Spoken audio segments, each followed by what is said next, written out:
मुख्यमंत्री बना दिया एमपी में। नहीं बनाए भैया, जाति का चश्मा नहीं हमको जाटा चश्मा चाहिए भाई, अहिरे चाहिए, अहिरे चाहिए, अहिरे चाहिए। जो भी ग्रेजुएट है शूद्र नहीं है, इनको समझ में ये आज भी कल भी भैंस चराए थे, आज भी भैंस चराने की राजनीति करना चाहते में हिंदुओं से ज्यादा मुसलमानों की कॉलोनी ऐसी योगी सरकार में मिला हुआ है। तो यहाँ ये केवल अंधभक्तों को ये करने के लिए बटोगे कटोगे मरोगे बात कर रहे हैं भाजपा की, क्या सुशासन की बात मैं कर रहा हूँ। आप जब दूसरे को देखिए आप ऐसे करते हैं तो अंगूठा आपके। आज तक बताइए 5 साल सरकार चली, 3 बार सरकार, 4 बार सरकार, एक भी दंगा एक भी फसाद बता दीजिए अगर प्रदेश में हुआ हो तो आप हमें बता दीजिए।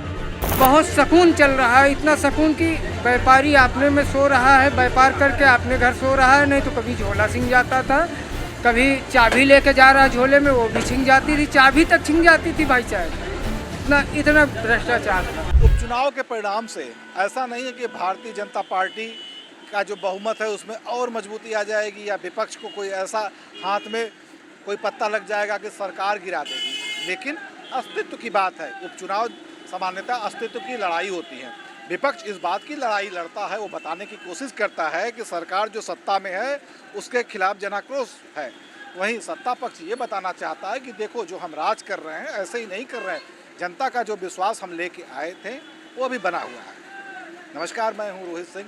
भारत समाचार के इस चुनावी कार्यक्रम में आज हम उपचुनाव की कवरेज करते हुए विधानसभा फूलपुर में आए हुए हैं। यहाँ से दो पूर्व विधायक आपस में लड़ रहे हैं। भारतीय जनता पार्टी से दीपक पटेल, चूँकि ये पटेल बहुल एरिया है, तो वहीं मुस्लिम कार्ड खेलते हुए मुस्तफा सिद्दीकी को समाजवादी पार्टी ने टिकट दिया है। एक प्रकार से कहे तो ये गठबंधन की बात है। और फूलपुर में आते हैं तो जब हम बात करते हैं तो हम थोड़ा परिचय बता दें कि यहाँ के सांसद जवाहरलाल नेहरू से लेके अतीक अहमद तक रह चुके हैं। तो हम यहाँ की आम जनता के बीच में बैठे हैं और जानने की कोशिश करते हैं। पहले हम अपने लिए भी थोड़ा जगह मांगेंगे, फिर जानने की कोशिश करते हैं कि ये जो सामान्यतः जो उपचुनाव होते हैं इनका जो सत्ता में जो व्यक्ति बैठा रहता है उससे हार जीत से बहुत असर नहीं पड़ता, लेकिन कहीं न कहीं एक प्रकार से सरकार की अग्नि परीक्षा होती है। तो क्या लगता है कि ये चुनाव फूलपुर का किधर जा रहा है और क्या संदेश जाएगा प्रदेश में? प्रदेश में संदेश जाएगा कि मोदी जी ने जो विकास किया हुआ है जनता उनके साथ में है, चाहे गरीब हो और चाहे मीडियम वर्ग का हो, सबका उन्होंने साथ दिया है। और लेकिन समाजवादी पार्टी के पास कोई विजन नहीं है, न कोई उनका कोई आधार है, क्योंकि अगर उनके पास होता तो 9 सीट में उन्होंने प्रत्याशी खड़ा किया, एक भी उनका प्रत्याशी सामान्य वर्ग या ब्राह्मण वर्ग से नहीं है। यही उनकी पहली हार है। हम आपको थोड़ा सा टोकेंगे। आपने कहा मोदी जी ने बहुत काम किया है, यहाँ विधानसभा की बात हो रही तो शायद आपको योगी जी कहना चाहिए था। नहीं, मोदी जी ने जो दिया है आदेश वो योगी जी उसको कर रहे हैं और उसका आदेश का पालन हमारे विधायक जी ने, प्रिंस पटेल जो यहाँ पे थे, तीसरी बार उन्होंने जीता था और उन्होंने पूरा विकास किया है, चाहे फ्लाईओवर से लेकर के और जो भी इलाहाबाद में इसमें विकास हो रहा है कुंभ की दृष्टि से वो भारतीय जनता पार्टी की सरकार ने किया है। इसके पहले भी कुंभ लगे थे, लेकिन जो विकास आज दिखाई पड़ रहा है उसका 1% भी पहले नहीं दिखाई पड़ता था। उसके पहले आजम खां के समय में एक बार कुंभ पड़ा था तो भीषण दुर्घटनाएं हो गई थी प्रयागराज में, लेकिन पिछले बार जो अर्ध कुंभ हुआ 6 महीने वाला उसमें कोई भी दुर्घटना नहीं हुई। और फिर आप तो मेरे पड़ोसी बन गए हैं, मैं फिर आऊँगा। आप बताइए क्या लगता है जो उपचुनाव हो रहा है, 2 सवाल है कि इसका जो भी परिणाम हो प्रदेश में संदेश क्या जाएगा और कौन यहाँ से आगे निकल रहा है? देखिए, ऐसा है किसी से छुपा नहीं है। इस समय देश और प्रदेश की हालात से पूरे छात्र, नौजवान, किसान इस तरह त्राही त्राही मचाई हुई है और बेरोजगारी, महंगाई से लोग ऊब चुके हैं। अब सिर्फ भारतीय जनता पार्टी से कैसे निजात मिले, इसके लिए जनता यहाँ से सोच चुकी है कि अब की बार बदलाव लाना है। 8 सालों से किसानों का, छात्रों का, नौजवानों का, महिलाओं का जो हाल हुआ है प्रदेश में, देश में कभी नहीं हुआ था। इसलिए लोग पूरा मन बना चुके हैं। इस समय समाजवादी पार्टी की तरफ आशा भरी निगाहों से लोग देख रहे हैं और मुझे उम्मीद ही है, आशी भरी निगाह से देख रहे हैं, उम्मीद है कि अब जनता परिवर्तन करके मानेगा, क्योंकि अब लोग इससे ज़्यादा सहन बर्दाश्त नहीं कर सकते। देखिए, परिवर्तन की उम्मीद और जनता की निगाहें, जो ये सब चीज़ें तो हरियाणा में भी दिखने की बात कर रही थी, लेकिन 2 घंटे में खेल पलट गया। लेकिन भाई साहब, आपको पता होना चाहिए कि उत्तर प्रदेश के पूर्व मुख्यमंत्री अखिलेश यादव ने 12 से 17 तक जो विकास उन्होंने किया, छात्रों नौजवानों के लिए काम किया था। लेकिन ये भारतीय जनता पार्टी की सरकार जब से आई है, उन्होंने सिर्फ जनता को छलने का काम किया है। इसलिए कि अब उन्होंने 8 साल से जो धोखा खाया, अब धोखा खाने वाला नहीं ना, अब सिर्फ समाजवादी पार्टी को वोट देने जा रही है। और सारे जनता इस समय पूरे देश में, प्रदेश में आप जान लीजिए कि अखिलेश यादव ही एक ऐसे नौजवान नेता हैं जो नौजवानों की बात करते हैं, छात्रों महिलाओं की बात करते हैं। और योगी जी के बस की बात नहीं है कि देश चला लें, सिर्फ अब जनता अब बदलाव चाहती है। जी आप बताइए, क्या लगता है ये जो चुनाव हो रहा है, किस मुद्दे पे वोट पड़ेगा फूलपुर में? फूलपुर में स्थानीय मुद्दों पर वोट पड़ेगा। यहाँ हमेशा जो है बीजेपी के प्रतिनिधि रहे हैं, उसके बाद कोई यहाँ पे काम नहीं हुआ। यहाँ पे आप बता दें, भाजपा के कार्यकर्ता भी यहाँ के जनप्रतिनिधि और सांसद का नाम नहीं लेते हैं उत्तर प्रदेश के लोगों को, केवल मोदी। भैया ये स्थानीय समस्या मोदी थोड़ी करने आएंगे, मोदी के नाम पर कब तक चुनाव जीतते रहोगे? तो यहाँ की जनता और स्थानीय मुद्दे पर वोट करेगी और गठबंधन इंडिया के जो प्रत्याशी हैं उनको भारी मतों से यहाँ की जनता जिताने का मूड बना लिया है। क्योंकि जो लोकसभा चुनाव अभी हुआ था उसमें भाजपा का जो सांसद प्रत्याशी था भले वही जीत गया हो, लेकिन 18,000 वोटों से जो है यहाँ फूलपुर विधानसभा में हारे हैं। और अब की बार जो है भाजपा का प्रत्याशी जो कि बाहरी है, इस विधानसभा का भी नहीं है, वो 25,000 वोटों से ज़्यादा वोटों से वो हारने जा रहे हैं। क्योंकि इनके पास कोई न विजन है, न तो कोई किसानों की समय डीएपी नहीं मिल रही कहीं। जब बुआई का समय आएगा तो इनके जितनी समितियों में दलाल बैठे हैं वो 25-25, 50-50 रुपये जो है पैसा ले रहे हैं किसानों से। तो भैया किसान जान रहा है ना कि आप हर जगह समितियों गठन करा के अध्यक्ष सचिव बना करके वसूली कर रहे हैं। और जो गांव में दुकानदार है उसके यहाँ नहीं, आपने लाइसेंस दिया है, वहाँ खाद नहीं पहुँच रही है। आप किसानों को कैसे जो है आप नेता बन रहे हैं या किसानों को काम कर रहे हैं? तो इस समय किसान परेशान है, नौजवान नौकरी को लेकर परेशान है। हाँ, भाजपा वालों की चांदी है इस समय, क्योंकि हर जगह ये बैठे हैं, थाना कचहरी खाद बीज सब हर जगह पैसा ले रहे हैं। फिर आपके यहाँ आते हैं, आप बताइए। अभी एक साथी ने कहा कि सब परेशान है, भाजपा के अलावा सब परेशान है। आपको लगता है क्या वाकई सब परेशान है या क्या? देखिए, ये विपक्षी लोग जो हैं, जब से भाजपा की सरकार प्रदेश में उस सेंट्रल में आई है तब से इतना विकास हुआ है देश का, प्रदेश का। और गांव में जो सड़कें नहीं बनी थी, नालियां नहीं बनी थी, एक समय तक बिजली एक हफ्ते नहीं आती थी इसी सपा के सरकार में। और इसमें गुंडे या माफिया जो सपा के सरकार में थे, उनका कोई अगर व्यक्ति थाने में बंद हो जाता था तो वो गुंडई के बल पे जाके वहाँ से छुड़ा लाते थे। इस समय जब से योगी की सरकार आई है, गुंडई बंद हो गई है। गुंडई जब से इनकी बंद हो गई, थाने में अदालत में इनकी दलाली बंद हो गई, ये सड़क पे आ गए हैं। अभी इन्होंने इंडिया के नाम से जो गठबंधन भी किया है उसमें कांग्रेस, सपा और लोगों ने मिल के किया, लेकिन यहाँ विधानसभा फूलपुर में कांग्रेस ने भी अपना प्रत्याशी उतार दिया है।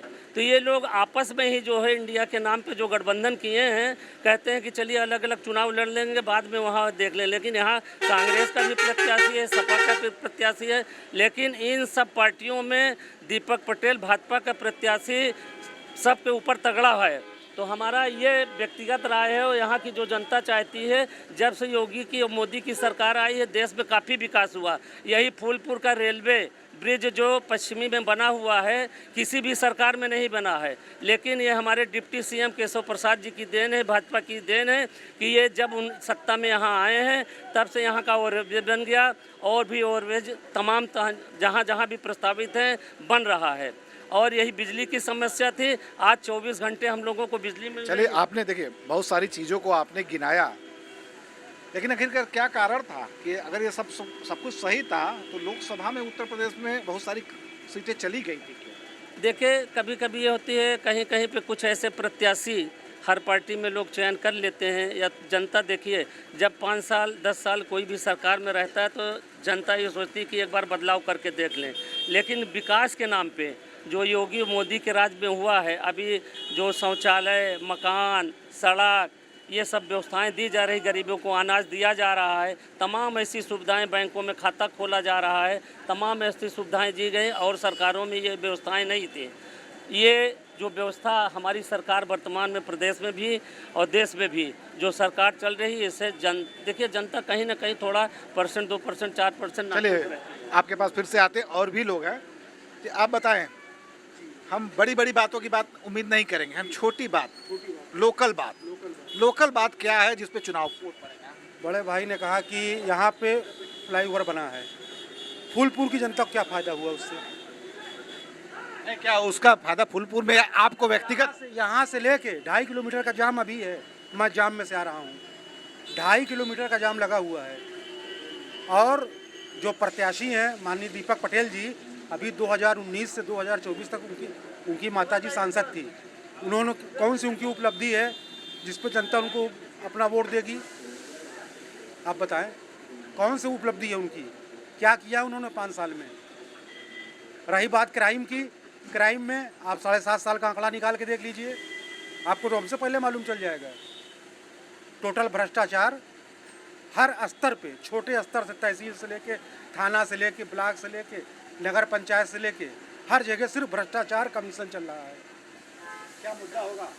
मुद्दा इस बार किसानों का और गरीबों का, इसी पे आपकी बार मुद्दा है। और बहुत मतों से अखिलेश यादव जी हमारे यहाँ से जीत के जाएंगे, क्योंकि किसानों का फसल रात भर जो है उनका चौकीदारी करो, फिर उनकी फसल बचती है। उसके बाद 450 में सिलेंडर था, 1100 में सिलेंडर हो गया। हम लोग मोदी जी को संसद जो है प्रधानमंत्री बनाया, किस स्तर पर काला धन आएगा और पेट्रोल जो है 35 रुपया लीटर होगा। किधर गया 15 लाख रुपए? कि कोई भाई ने पाया 15 लाख? अच्छा एक चीज़ बताइए, 15 लाख की बात छोड़िए, सब लोग कहते हैं 35 रुपया पेट्रोल। क्या 35 रुपया जब पेट्रोल था उस समय जो आपकी आय थी, आय उतनी ही है क्या? आय उतनी नहीं है तो, लेकिन महंगाई तो हो गई है, हर चीज़ पे जीएसटी तो लगा गए। अभी जो शिक्षा है, आपने पॉइंट पे जवाब नहीं दिया। 35 रुपया जब था जो आपकी इनकम थी, क्या वही है? नहीं, इनकम उतनी नहीं है, ठीक है, आप बढ़ी है ना? बढ़ी है, मान रहे हैं। तो पेट्रोल का दाम क्यों नहीं बढ़ना? जीएसटी कितना बढ़ाए हैं? जीएसटी हर स्तर पे बढ़ाए हैं। बोले हवाई चप्पल वाले जो है हवाई जहाज पे जाएंगे, वो जा पा रहे हैं? जीएसटी आप जो है, जो बच्चे पढ़ रहे थे वो बच्चे लोग का जो 100 रुपये में किताब मिलती थी, इस टाइम में 500 रुपया किताब हो गया है। 28% कुछ फिर आते हैं, कुछ यूथ भी हैं, थोड़ा यूथ से बात करते हैं। अब आप लोग वोटर हो चुके होंगे। जी मेरा तो वोट जब देने जाएंगे तो माइंड में क्या रहेगा उपचुनाव? क्षेत्रीय मुद्दे रहेंगे ज़्यादा। यहाँ पे स्कूल, गर्ल्स कॉलेज नहीं है बिल्कुल, जैसे मेरी बहन लोग भी हैं पढ़ने जाती हैं, तो गर्ल्स कॉलेज नहीं है। यहाँ पे फाटक है, फाटक बंद हो गया है, ब्रिज के ऊपर पूरा सबको डाक के जाना पड़ता है। क्षेत्रीय मुद्दे काफ़ी इसमें रहेंगे। क्या लगता है, जो भी सपा की बात करें, भाजपा की बात करें, इन सब मुद्दों पे यहाँ के जो नेता हैं सक्रिय रहते हैं? सक्रिय रहते हैं वैसे तो। और अब प्रत्याशी इंडिया गठबंधन ने बढ़िया प्रत्याशी उतारा है, तो लगभग इंडिया गठबंधन 20,000 वोट से जीत रहा है, जितनी हमारे लोग की उम्मीद है। जी आप बताइए, क्या लगता है, किधर जा रहे हो? हम केवल इतना कहना चाहते हैं, जितने भी बैठे हैं सब केवल एक बार यही सोचें कि पहली बार कोई 2014 में पहली बार कोई ऐसी सरकार आई जिसको मकान, हर घर जल, हर और शौचालय के बारे में सोचना पड़ रहा है। इससे पहले भी सरकारें थी, वो क्यों नहीं सोची इस बारे में? अभी 2014 के बाद जो सरकार बैठी है वो सब सारी चीज़ें सोच रही हैं। और जो युवा वर्ग के बारे में जो बोल रहे हैं, हम पीएफ जो खाता खोलता है उसके माध्यम से हम देख सकते हैं कि कितने भी नए युवा हैं जिनको रोज़गार मिल चुका है। हम उसके आधार पर हम देख सकते हैं। बोलने को हम बहुत भी बोलते हैं, लेकिन उसका ऑन रिकॉर्ड हम देख सकते हैं सब।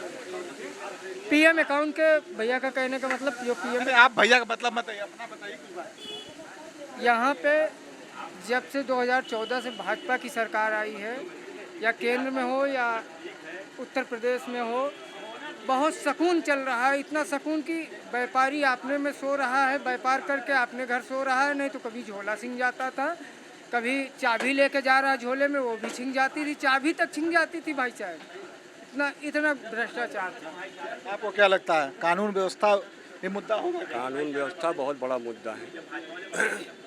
सबसे पहले देखिए, चाहे सपा की सरकार रही हो, चाहे भाजपा की सरकार हो, अगर गुंडा राज चाहिए तो चाहे सपा कोर्ट करे, अगर गुंडा राज चाहिए तो सपा कोर्ट करे, और दंगा राज चाहिए तो चाहे भाजपा कोर्ट करे, ठीक है। और नहीं तो अगर शांति व्यवस्था, भाईचारा कायम करना हो तो बहुजन समाज पार्टी वोट करे जनता। बहुजन समाज पार्टी तो खुद गंभीरता से नहीं करती। नहीं, बहुत गंभीरता से ले रही है। ऐसा नहीं है भाई साहब, ये आपकी देन है, ये मीडिया की देन है जो आज बहुजन समाज पार्टी को निगलेक्ट कर रही है। नहीं, बहुजन समाज पार्टी जो काम किया है, आज एक भी प्रदेश में जब तक सरकार थी बहुजन समाज पार्टी आखिर नहीं बसपा की वोट कटवा वाली क्यों छवि बनती जा रही है? ये तो आप लोगों की देन है। आप लोग ये आरोप लगा रहे हैं, जनता नहीं लगा रही है। ये तो मीडिया आरोप लगा रहे कि ये वोट कटवा है तो क्या है बता रहे। आज तक बताइए 5 साल सरकार चली, 3 बार सरकार, 4 बार सरकार, एक भी दंगा, एक भी फसाद बता दीजिए अगर प्रदेश में हुआ हो तो आप हमें बता दीजिए। नहीं, आप देख लीजिए, वर्तमान देख लीजिए, चाहे अखिलेश जी की सरकार हो वहाँ देखिए गुंडाराज, और बीजेपी की सरकार है वहाँ देख लीजिए माफिया राज, गुंडा राज। क्या फूलपुर में बसपा टक्कर में है? बिल्कुल है सर जी। आप बसपा को कमज़ोर मत समझिए, आप बसपा को कमज़ोर मत समझिए, ऐसा नहीं है। बसपा कोई टक्कर में नहीं है, ऐसा नहीं है। ये तुमको कहने दीजिए, आप लोग बताइए क्या लगता है?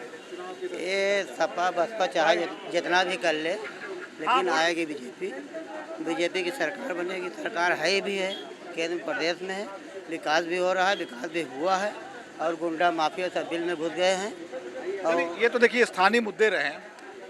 अभी कुछ महीनों से एक नया नारा बुलंद हुआ है योगी आदित्यनाथ का, नहीं मरोगे नहीं, बटोगे तो कटोगे। क्या वो स्थानीय स्तर पे कुछ प्रभावी होगा? नहीं, ऐसे ही है, जो बटेगा वो कटेगा।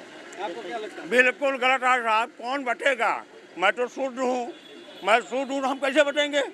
जो हिंदू हैं वो बटेंगे। हिंदू मुसलमान, इनका भाषा है कि हिंदू मुसलमान बटे। और भाजपा की मोनोपोली है कि हर बार क्यों बड़े टिकट देते हैं। यादव नहीं इनके पास है, यादव क्यों नहीं देते? यादव को दे टिकट, यादव को देना चाहिए ना, खाली जुमले बात है। यादव कांग्रेस से टिकट लेने के लिए परेशान था, वोट नामांकन भी किया, उसको पार्टी से निकाल दिया यही यादव लोग। अरे भाई, हम भाजपा की बात कर रहे हैं, भाजपा की क्या सुशासन की बात मैं कर रहा हूँ। आप जब दूसरे को देखिए, आप ऐसे करते हैं तो अंगूठा आपकी तरफ भी नहीं, भाजपा वाला क्यों नहीं दे रहे हैं? भाजपा वाले देना, हर बार पटेल, हर बार बना दिया एमपी में भाजपा ने यादव में मुख्यमंत्री बना लिया, मुख्यमंत्री ये है सपा और क्या कहते भाजपा की आपस में लड़ रहे हैं, दूसरे को बेवकूफ बनाते हैं। भाई भाजपा को देना चाहिए कि नहीं यादव को देना चाहिए? हर बार पटेल, हर बार पटेल। उन्होंने एक मुख्यमंत्री नहीं बनाया, कुछ नहीं बनाया, मुख्यमंत्री बना दिया एमपी में। नहीं बनाए भैया, जाति का चश्मा नहीं, हमको जाति का चश्मा चाहिए भाई, अहिर चाहिए, अहिर चाहिए, अहिर चाहिए, हमको यादव चाहिए। अहिर के अलावा और कोई जात नहीं। जब भाजपा वाले नहीं दे रहे हैं, क्यों काहे वोट नहीं भाई? क्यों वोट उठाइए आप? सही कह रहे हैं, लेकिन ये देखिए ना, एक यादव को मुख्यमंत्री बना दिया। वो तो वहाँ बनाए एमपी, हमको यूपी की बात कर रहे हैं, यूपी की बात मैं कर रहा हूँ। इनके हिसाब से वो जो मोहन यादव हैं वो नहीं हैं, ठीक है, वो हिंदू हैं और ये मुस्लिम हैं, ये कहते हैं मुसलमान हैं। मैं मुसलमान हूँ, मैं शूद्र हूँ, मैं शूद्र हूँ, हिंदू नहीं हूँ। आज के समय में कटेगा फिर बटेगा कौन? जो भी ग्रेजुएट है शूद्र नहीं है, इनको समझ में ये आज भी कल भी भैंस चराए थे, आज भी भैंस चराने की राजनीति करना चाहते हैं। यादव ऐसी कौम है, ऐसी मशीन बनाया, सुना सर, ऐसी मशीन बनाया है, भूसा खिलाता है, दूध लेता है। दुनिया में है कोई? जलेबी बोता है, यादव ऐसी कौम हो गई है कि जलेबी बनाती है और फिर बोती है। अरे दुनिया यार, मुलायम यादव तो मुख्यमंत्री बना दिया यार। राहुल गांधी ऐसे हैं, इनके पीडीए के समर्थक हैं, वो इधर से आलू डालेंगे उधर सोना निकालेंगे, इसीलिए सोना भी निकल गया, आलू भी निकल गया, सफा चट हो गए हैं। पार्टी है, जुमला बोलते हैं। देखिए मन बड़ होते हैं, यादव लोग मन बड़ होते हैं, थोड़ा सा इनका मन बड़ होता है। ये जहाँ जो बात रखते हैं अपना ही बात रखते हैं, दूसरे की बात सुनते नहीं। यादव एक ऐसी कौम है, हर समय गरीबों की रक्षा की है। चलिए थोड़ा सा जातिवाद से निकलते हैं, थोड़ा फिर गंभीर बातचीत करते हैं। बड़ा एक छोटी सी बात, एक योगी आदित्यनाथ का नारा है, बटोगे तो कटोगे, तो क्या लगता है ये लोगों के दिमाग में काम करेगा? देखिए, मैं तो बहुत दूर की बात नहीं करूंगा, हम तो केवल जहां रहते हैं मैं उस विधानसभा की बात करूंगा, मैं अपने क्षेत्र की बात करूंगा। जिस क्षेत्र में विकास नहीं है उस क्षेत्र की मैं बात नहीं कर सकता। और रही सवाल ये कि समाजवादी पार्टी के जो नेता हैं वो माननीय अखिलेश यादव जी, जब तक वो मुख्यमंत्री, मैंने पूछा कुछ और है, बता कुछ और है। देखिए आप बताइए जो मेरा कटोगे तो बटोगे का नारा का मतलब है कि आप लोग जहाँ भी रहिए संगठन बनाकर मेरा असर है, बस हाँ या नहीं, असर है, असर तो है, कटे। आप बताइए नारे का असर होगा? हाँ बिल्कुल होगा, असर होगा, बिल्कुल असर होगा और भाजपा जीतेगी इसी असर से। आप बताइए असर जी, ये मुख्यमंत्री जी का इशारा है कि समाजवादी और कांग्रेस लोग बटोगे तो घटोगे, इसलिए उन्होंने कह दिया है कि सारे समाजवादी लोग सब एक हो जाइए, अब देश का भविष्य तलाशना है। अब देख लीजिए भारतीय जनता पार्टी ने बाहरी कहाँ से ला के प्रत्याशी, जबरदस्त बात कर दी। यहाँ सपा ही स्वीकार कर रहा है कि हाँ योगी आदित्यनाथ का नारा जो है वो सही है, वो हमारे लिए। हाँ बिल्कुल हमारे लिए है कि कांग्रेस और समाजवादी पार्टी एक हो, तभी हम आप लोग राज कर पाएंगे, उन्होंने बता दिया है। अब हम लोग एक हो चुके हैं, अब भारतीय जनता पार्टी का पलायन उत्तर प्रदेश से हो गया, निश्चित होगा। ये बहुत समझ की बात है कि इसको लोग किस चीज़ को कैसे आप निगेटिव लेते हैं, पॉजिटिव लेते हैं। आपने उसको पॉजिटिव लिया है, वही अन्य सपा के लोग कह रहे हैं कि सांप्रदायिकता फैला रहे हैं, लेकिन उन्होंने बड़े साफ शब्दों में कहा कि ये तो हमारे लिए भी है। आपके लिए भी है मैसेज हमारे लिए ये है कि दलित बैकवर्ड का पूरा हक भाजपा जो है पॉइंट देखिए, पॉइंट पे उसी पॉइंट पे आ रहे हैं। वो बैकवर्ड और एससी वो गठबंधन की तरफ जा रहा था तो धर्म ला दिए कि अरे हिंदू बटोगे तो कटोगे। अरे कोई कटे कटाएगा नहीं। योगी मोदी जी कई साल से देश के अंदर हैं, किस मुसलमान का या जिनका इशारा है उसका हक हिस्सा इन्होंने छीन लिया है। हमारे कस्बे में हिंदुओं से ज़्यादा मुसलमानों की कॉलोनी ऐसी योगी सरकार में मिला हुआ है। तो यहाँ ये केवल अंधभक्तों को एक करने के लिए बटोगे कटोगे मरोगे जरोगे। हाँ, भाजपा हटेगी अगर एससी बैकवर्ड जिस दिन अपने अधिकार और मुद्दों को समझ लेगा। जिस तरह से आरक्षण घोटाला हुआ है, एससी बैकवर्डों का हक मारा गया है, आप बताइए उसको एक करने के लिए। नारे का असर यहाँ कुछ भी नहीं है। यहाँ सब मिल के रहते हैं, यहाँ पे समाजवादी पार्टी चुनाव जीत रही है। यहाँ कोई असर है ही नहीं है कटने पटने का, न कभी यहाँ पे हुआ है। इसलिए हम लोग इससे मतलब कि एकदम नाइत्तेफाक हैं। आइए अब बात करते हैं, हमारे साथ हैं यहाँ के एक सीनियर जर्नलिस्ट। तमाम लोग थे, अभी बैनर से थे। अब आप बताइए कि आप एक पत्रकार के रूप में क्या देखते हैं, किधर जा रहा है चुनाव? चुनाव समाजवादी और बीजेपी के बीच का है। टक्कर कांटे की है। बहरहाल टक्कर यहाँ पे बहुत कांटे की है। इंतज़ार तो करना पड़ेगा, 13 तारीख की है। काफ़ी जोश में है जनता, बस इंतज़ार कीजिए। तमाम सभी लोगों के अपने दावे हैं, सभी लोग अपने वादे करते हैं, लेकिन परीक्षा की इस घड़ी में जनता बताती है कि किसके दावे और किसके वादे में वो भरोसा करती है। नीरज जायसवाल के साथ रोहित सिंह, भारत समाचार, फूलपुर।